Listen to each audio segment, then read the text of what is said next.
அண்மை செய்தி, புதுச்சேரியில் பாஜக கூட்டணி வேட்பாளர் யார் என பாஜக அணியில் புதுச்சேரி மக்களவை தொகுதி யாருக்கு என புதுச்சேரி முதல்வரும் என்ஆர் காங்கிரஸ் தலைவருமான ரங்கசாமியுடன் பாஜக ஆலோசனை நடத்தி வருகிறது. விவரங்களை செய்தியாளர் எழில் வழங்கிட கேட்கலாம். எழில் வணக்கம். இந்த ஆலோசனை தொடர்பான விவரங்கள் ஏதேனும் வெளிவந்ததா? தகவல் என்ன?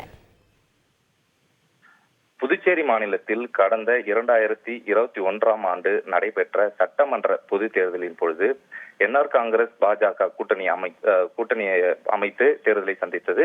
அப்பொழுது என்ஆர் காங்கிரஸ் கட்சி சார்பில் 10 சட்டமன்ற உறுப்பினர்களும் இதேபோல் பாஜக சார்பில் 6 சட்டமன்ற உறுப்பினர்களும் தேர்வு செய்யப்பட்டு பெரும்பான்மையை நிரூபித்து என்ஆர் காங்கிரஸ் பாஜக ஆட்சி புதுச்சேரியில் நடந்து வருகிறது.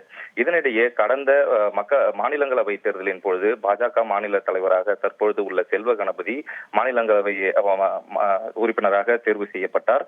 தற்பொழுது நாடாளுமன்ற தேர்தல் நடைபெற உள்ள நிலையில் புதுச்சேரியில் தேசிய ஜனநாயக கூட்டணியில் உள்ள எந்த வேட்பாளர், அதாவது பாஜக சார்பில் வேட்பாளர் போட்டியிடுவதா அல்லது என்ஆர் காங்கிரஸ் கட்சி சார்பில் போட்டியிடுவதா என்ற ஒரு குழப்பமானது நீடித்து வருகிறது.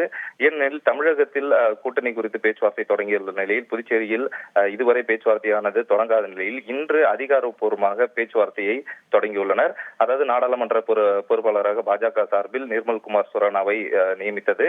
இவர் ஏற்கனவே கடந்த 2021ஆம் ஆண்டு நடைபெற்ற சட்டமன்ற தேர்தலின் பொழுதும் பாஜக தேர்தல் பொறுப்பாளராகவும் பணியாற்றினார். எனவே புதுச்சேரியை பொறுத்தவரை அவருக்கு அனைத்து தொகுதிகளும் அத்துப்படியாக உள்ளது. எனவே தற்பொழுது நடைபெற உள்ள பாராளுமன்ற தேர்தலுக்கும் பாஜக சார்பில் மேலிட பொறுப்பாளராக மீண்டும் நிர்மல்குமார் சுரானா நியமிக்கப்பட்டார். இந்நிலையில் இன்று சற்று முன்னதாக புதுச்சேரி மாநில முதலமைச்சர் ரங்கசாமி திலாசிப்பேட்டையில் உள்ள அவரது இல்லத்தில் நாடாளுமன்ற பொறுப்பாளராக அறிவிக்கப்பட்டுள்ள சுரானா, நிர்மல்குமார் சுரானா, பாஜக மாநில தலைவர் செல்வ கணபதி எம்பி, உள்துறை அமைச்சர் நமச்சிவாயம் ஆகியோர் மரியாதை நிமித்தமாக சந்தித்தனர். சுமார் 20 நிமிடமானது இந்த சந்திப்பானது நடைபெற்றது. இந்த சந்திப்பின் பொழுது புதுச்சேரியில் நடைபெற உள்ள நாடாளுமன்ற தேர்தலில் என்ஆர் காங்கிரஸ் போட்டியிடுவதா அல்லது பாஜக போட்டியிடுவதா என்பது குறித்து ஆலோசிக்கப்பட்டதாக தெரிகிறது. புதுச்சேரி மாநிலத்தை பொறுத்தவரை தற்பொழுது, அதாவது கடந்த பாராளுமன்ற தேர்தலில் காங்கிரஸ் கட்சி சார்பில் போட்டியிட்டு முன்னாள் முதல்வர் வைத்திலிங்கம் வெற்றி பெற்றார். தற்பொழுது நடைபெற உள்ள பாராளுமன்ற தேர்தலிலும் மீண்டும் காங்கிரஸ் திமுக கூட்டணியில் அவருக்கு சீட்டு கொடுப்பதற்கான வாய்ப்பு உள்ளதாக தகவல் வெளியாகியுள்ளது.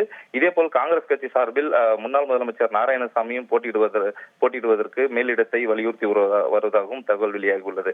இந்நிலையில் தேசிய ஜனநாயக கூட்டணியில் உள்ள என்ஆர் காங்கிரஸ் பாஜக கூட்டணியில் யார் போட்டியிடுவது என்பது குறித்து ஒரு ஆலோசனையானது சற்று முன்பு புதுச்சேரி மாநில முதலமைச்சர் இல்லத்தில் நடைபெற்றது.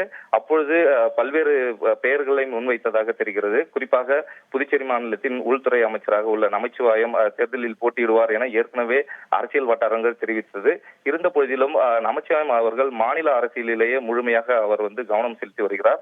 எனவே அவர் மக்கள் இந்த நடைபெற உள்ள பாராளுமன்ற தேர்தலில் போட்டியிடவில்லை எனவும் கட்சி மேலிடத்தில் தனது விருப்பத்தை தெரிவித்ததாக தெரிவித்துள்ளார்.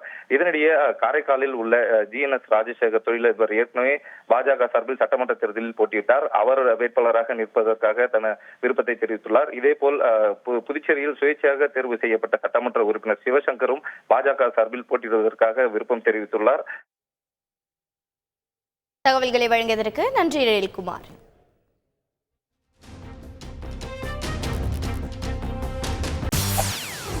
செய்திகளை உடனுக்குடன் தெரிந்து கொள்ள உடனே சப்ஸ்கிரைப் பண்ணுங்க.